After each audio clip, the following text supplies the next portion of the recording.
Basically, what House Bill 1455 does is it shifts the burden of proof back to the Department of Revenue and tax cases from certain taxpayers in the state of Missouri.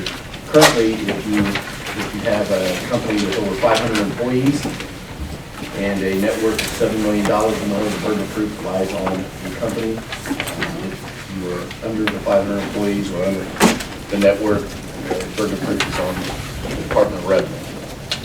Mr. Chairman, members of the committee, Tracy King here representing the Missouri Chamber of Commerce and Industry. We'd like to go in support of House Bill 1455, and we also thank the representative for bringing the bill forward.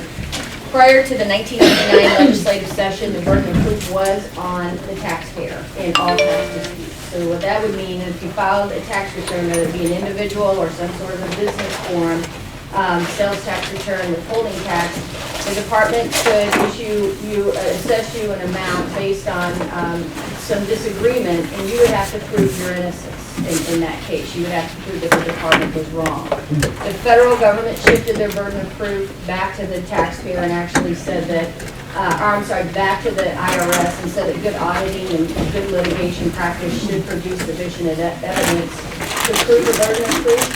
And so in 1999, the Missouri Chamber led a charge in the driving force behind actually pushing to make that change here on the state level.